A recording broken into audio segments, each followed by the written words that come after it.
You're listening to Skeptoid. I'm Brian Dunning from Skeptoid.com. Emergency Handbook. What to do when a friend loves woo. It's the number one most common question I get. My wife, my friend, my mom, my boss is investing their health or their money in some magical or fraudulent product, scheme, or belief.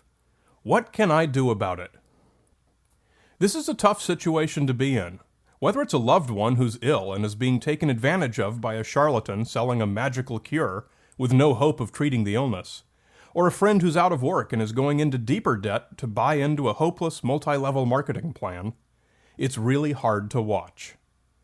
The hardest is when they have a real problem and are expending their limited resources trying to solve it with a medieval magic-based system that you know can't possibly help.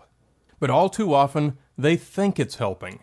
Cognitive biases, anecdotal thinking, placebo effects, and cognitive dissonance combine to build a powerful illusion that our brains are hardwired to believe in. At some point, it falls to a caring friend to try and rescue them with a candle of reason.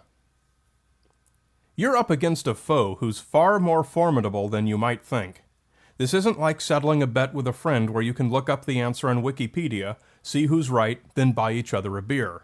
You're going after someone's religion. You're setting out to talk someone out of believing something that they know to be true, for a fact, from their personal experience. That right there makes your task nearly impossible, but it's worse. Their belief has spiritual underpinnings that make it deeply moral and virtuous. Imagine if someone came to you and flashed a magazine article that said it's best to turn your children out into the street and never talk to them again. It's not only unconvincing, it's laughable. Your effort to talk someone out of their belief in their sacred cow is likely to be just as laughable. So what should you do? Give up? Well, you might be surprised to hear it from me, but I advise you to do just that, in many cases. Know which battles to fight. Weigh the risks. Consider the context of your friend's belief. Is he in imminent danger of harming himself or others? Probably not, and if not, this might not be the time to take what might be your only shot. So I want to make this a rule. Before you decide what to do, consider the risks and the context. How terrible are the consequences of your friend's belief? Think that through comprehensively. Make sure you have a good understanding of the risks to your friend if you do nothing, and the risks to your relationship if you attack their beliefs and, in all probability, fail to convince them. It may well be that this first strategy I'm going to present is the safest. Strategy number 1, do nothing. Doing nothing now doesn't mean giving up. When you choose not to confront your friend's current weird belief, there's still an effective strategy for helping him out that you can follow. By accepting and tolerating your friend's weird belief, you're actually setting yourself up to be in a position of great influence the next time something weird comes down the line. Your friend likely knows that you're a skeptical person, and eventually he'll recognize that you've been putting up with his weird belief and saying nothing. In fact, he may someday ask you, "Hey, you know I believe in this weird thing. How come Mr. Cynical Skeptic has never tried to talk me out of it?" Ask, "Is it important to you?" "Yes." "You're important to me." Think what a powerful message that sends. It may sound corny. In fact, obviously it does. But it's a statement that your friend will always remember. You've just communicated that your friendship is more important than your evil debunking hobby. You've made it clear unequivocally that you don't want such differences to come between you. And now look at the position you're in. You're trusted. You're an ally at the most important and fundamental level. This is exactly where you need to be if you want to be influential on someone. You can now begin to introduce critical thinking using topics that are more about exploration than confrontation, and this is a journey you should take together. Next time you're in the car together, play a few Skeptoid episodes. Play episodes like The Bygone Pipes, Is He Real or Is He Fictional?, The Missing Cosmonauts, and When People Talk Backwards. Topics such as these do not attack or challenge anyone. They instill an appreciation and a passion for the value of critical thinking.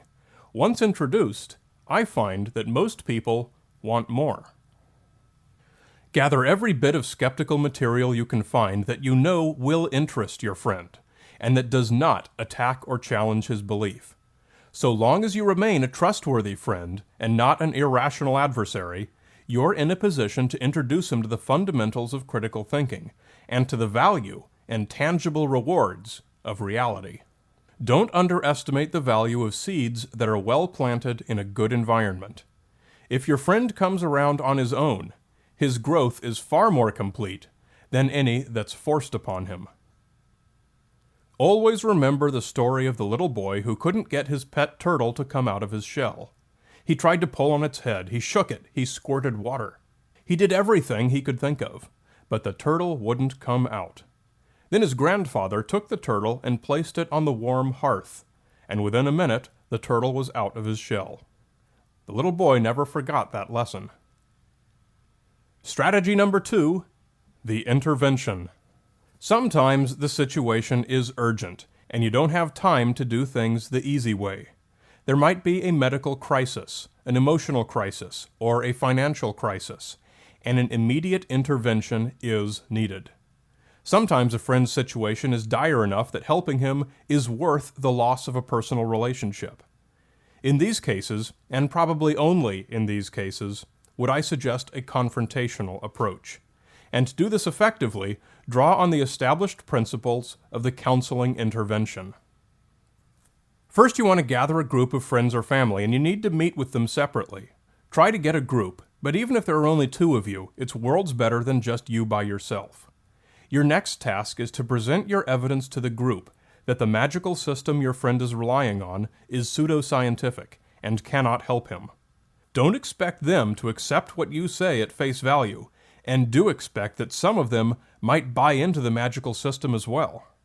Be prepared, show your work, print out pages from the web, use the science-based medicine blog, use Skeptoid, use Quackwatch, use Swift. Search the best sources and have all your ducks in a row. The most important thing you need to do at this stage is to be certain that everyone in the group is united in their understanding of the useless, pseudoscientific nature of the magical sacred cow. Tell the group why you're concerned about your friend and why the help is urgently needed. Be prepared to explain why you feel an intervention is warranted. And this is important. Don't merely be prepared to show that the magical sacred cow is useless. You must also have an alternative path, one that is proven to provide the kind of help needed, to suggest to your friend. Make sure everyone's in agreement that an intervention is warranted, and that a better alternative path is needed. If they're not, only invite those who are to proceed. The main criticism of counseling interventions is that they are ambushes. Not only is it just plain wrong to ambush someone, it creates the practical problem of putting your friend on the defensive. So I don't propose making it an ambush. My recommendation, which you may or may not choose to follow, is to call your friend up and say, "Hey, Jim Bob and Bubba and Sally Sue and I want to come over and talk to you about your cancer, or your new business, or your psychic friend, or whatever the problem is." Now, of course, conducting the intervention is up to you. I feel that trusted friends who can speak knowledgeably about the subject carry more weight than showing the printed out articles from the web, but leave them for your friend to read.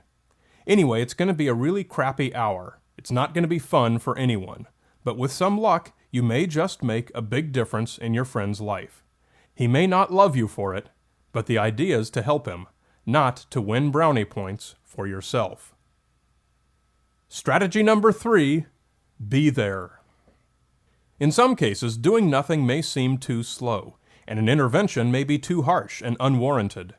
In these situations, I often recommend that you just be there for your friend. Your skeptical cat is probably already out of the bag to some degree, so your friend's radar is probably already up, just waiting for you to launch into him about his sacred cow. What you may have is an awkward imbalance of a close personal relationship and an ideological divide. This situation gets thrown on me all the time. When I meet someone, or someone introduces me and has told them what I do, I'll sometimes get, "Oh, you're that cynical person I've heard about." This is, of course, both wrong and insulting. I've gotten this so many times that I've learned to just swallow it, but nevertheless, the awkward divide exists, and the best way to handle an awkward situation is to openly acknowledge it. The wording here is difficult to get right, but at an opportune moment, you might want to say something like, "Hey, I know you're really into your thing. You know I'm really into consumer protection, so we have a disagreement. If you ever want to talk about it, I'm happy to, but I don't want it to be a problem, and I'm fine with just acknowledging that we have a disagreement and leaving it at that." The wording that's hard is declaring your own position. Consumer protection, critical thinking, things that are proven, you want to make your point, but you don't want to choose weasel words that sound insulting. From that point, you can follow the do-nothing strategy and introduce articles that you know you'll both appreciate. This method just fast-tracks it somewhat, in that the door is wide open to discuss your friend's particular sacred cow at any time. But unless there's an imminent risk of harm, I tend to always let the friend bring it up, and I never try to drive the wedge or create a conflict myself. It's perhaps ironic that those of us who want to provide actual help, instead of magical or imaginary help, are usually considered the bad guys, and we're the ones who have to tread lightly. But that's the reality of the situation, and we should take extra care to ensure that our influence is a positive one. Most people don't listen to podcasts, so another great way to spread critical thinking to friends, family, or the classroom is my free 40-minute video, Here Be Dragons, available at herebedragonsmovie.com, and also available as a DVD on Amazon. herebedragonsmovie.com. You're listening to Skeptoid. I'm Brian Dunning from Skeptoid.com.